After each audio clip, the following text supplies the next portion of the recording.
Good morning, everyone, and welcome to today's lesson. I'm Deborah Fraley, and welcome to my channel. We are on A Course in Miracles, lesson 134. Let me perceive forgiveness as it is. I will be channeling a light language activation after today's lesson. Number 1, let us review the meaning of forgive, for it is apt to be distorted and to be perceived as something that entails an unfair sacrifice of righteous wrath, a gift unjustified and undeserved, and a complete denial of the truth. In such a view, forgiveness must be seen as mere eccentric folly, and this course appear to rest salvation on a whim. Number 2, this twisted view of what forgiveness means is easily corrected when you can accept the fact that pardon is not asked for what is true. It must be limited to what is false. It is irrelevant to everything except illusions. Truth is God's creation, and to pardon that is meaningless. All truth belongs to Him, reflects His laws, and radiates His love. Does this need pardon? How can you forgive the sinless and eternally benign?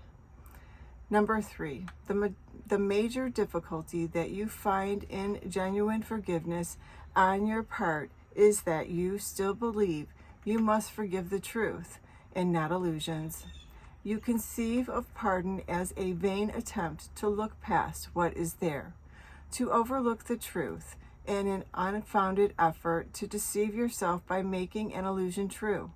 This twisted viewpoint but reflects the hold that the idea of sin retains as yet upon your mind as you regard yourself. Number 4, because you think your sins are real, you look on pardon as deception. For it is impossible to think of sin as true and not believe forgiveness is a lie. Thus, is forgiveness really but a sin, like all the rest? It says the truth is false and smiles on the corrupt as if were as blameless as the grass, as white as snow. It is delusional in what it thinks it can accomplish.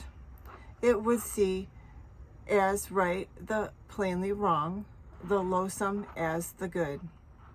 Number 5, pardon is no escape in such a view. It merely is a further sin. That sin is unforgivable, at best to be concealed, denied, or called another name for pardon is a treachery to truth. Guilt cannot be forgiven. If you sin, your guilt is everlasting. Those who are forgiven from the view their sins are real are pitiful, mocked, and twice condemned, first by themselves for what they think they did, and once again by those who pardon them.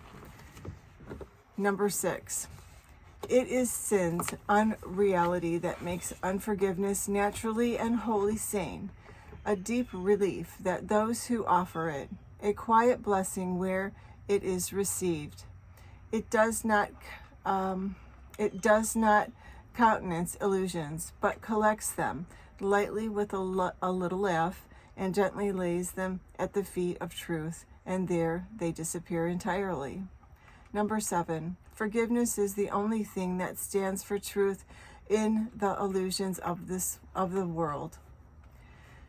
It sees their nothingness and looks straight through the 1,000 forms in which they may appear. It looks on lies, but it is not deceived. It does not heed the self-accusing shrieks of sinners mad with guilt. It looks on them with quiet eyes and merely says to them, "My brother, what you think is not the truth." Number 8, the strength of pardon is its honesty, which is so uncorrupted that it sees illusions as illusions, not as truth. It is because of this that it becomes the undeceiver in the face of lies, the great restorer of the simple truth. By its ability to overlook what it is not there, it opens up the way to truth, which has been blocked by dreams of guilt. Now are you free to follow in the way your true forgiveness opens up to you. For if one brother has received this gift of you, the door is open to yourself. Number 9. There is a very simple way to find the door to your true forgiveness and perceive it open wide and welcome. When you feel that you are tempted to accuse someone of sin in any form, do not allow your mind to dwell on what you think he did, for that is self-deception. Ask instead, would I accuse myself of doing this? Number 10. Thus will you see alternatives for choice in terms that render choosing meaningful and keep your mind as free of guilt and pain as God himself intended it to be, and as it is in truth. It is but lies that would condemn, and truth is innocence, the only thing there is. Forgiveness stands between illusions and the truth, between the world you see and that which lies beyond, between the hell of guilt and heaven's gate. Number 11. Across this bridge, as powerful as love, which laid its blessing on it, are all the dreams of evil and of hatred and attack brought silently to truth. They are not kept to swell and bluster and to terrify the foolish dreamer who believes in them. He has been gently wakened from the dream by understanding what he thought, it's getting down here. What he thought he saw was never there, and now he cannot feel that all escape has been denied to him. Number 12. He does not have to fight to save himself. He does not have to kill the dragons which he thought pursued him, nor need to erect the heavy walls of stone and iron doors he thought would make him safe. He can remove the ponderous and useless armor he made to chain his mind in fear and misery. His step is light, and as he lifts his foot to stride ahead, a star is left behind to point the way to those who follow him. Number 13. Forgiveness must be practiced, for the world cannot perceive its meaning, nor provide a guilt to teach you its benefits. There is no thought in all the world that leads to any understanding of the laws it follows, nor the thought that it reflects. It is as alien to the world as is your own reality, and yet it joins your mind with the reality in you. Number 14.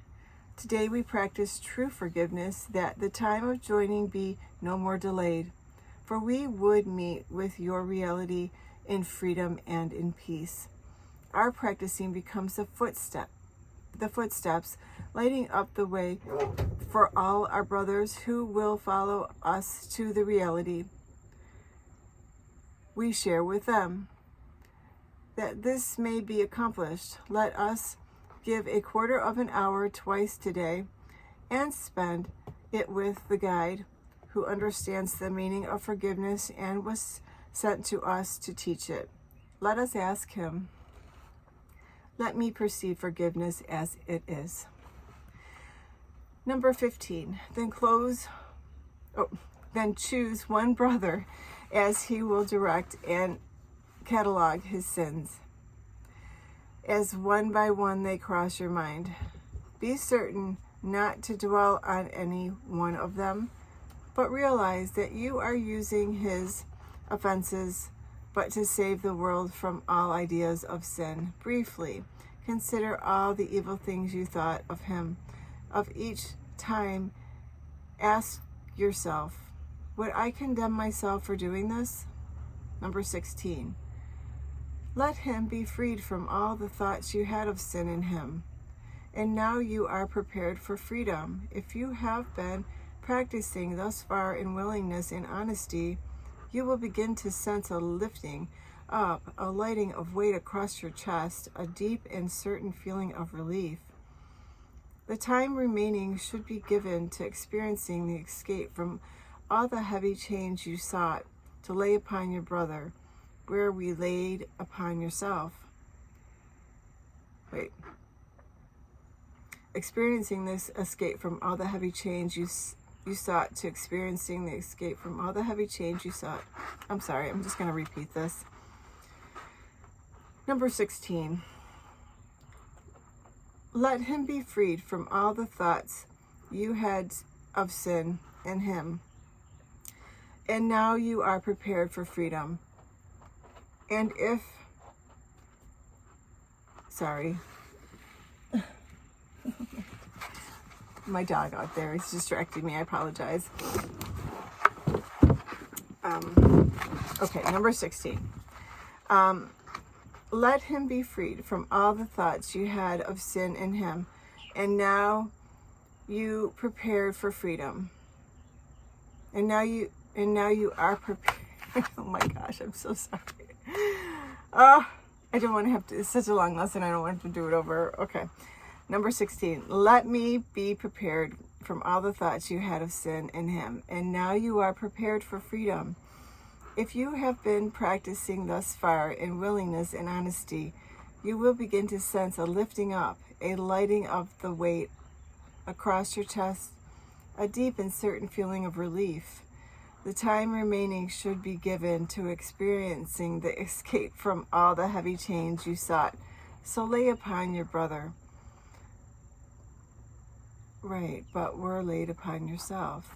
That's what I said before. I just thought I had misspoke it because I was thinking it said something different. Okay, sorry about that. All right, we're on to number 17. I should have trusted it the first time. Okay, number 17.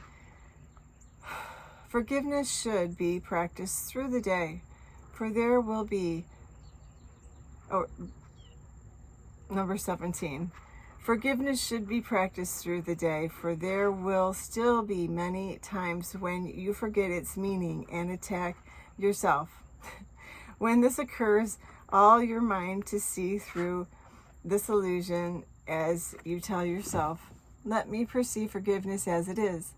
Would I accuse myself of doing this? I will not lay this chain upon myself. In everything you do, remember this. No one is crucified alone, and yet no one can enter heaven by himself. Gosh, I just love these lessons. Okay, so that was lesson 134. Let me perceive forgiveness as it is. I'm now going to channel the light language activation for today's lesson. Okay.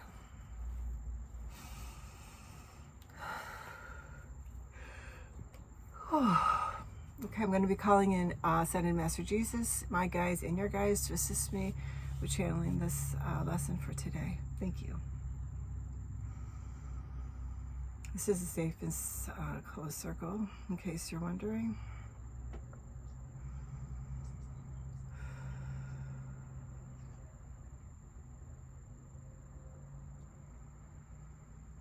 Ite okawatiti ite kotiti otawatita katata okawatiti ite kotiti ite okawatiti ite hohoto okawatiti ite okawatiti ite tatakatiti ite kotiti ite kotati ite takoti ite kotato patikati ite katatakati ite okawatiti. I'm hearing forgive yourself. The lesson is fine.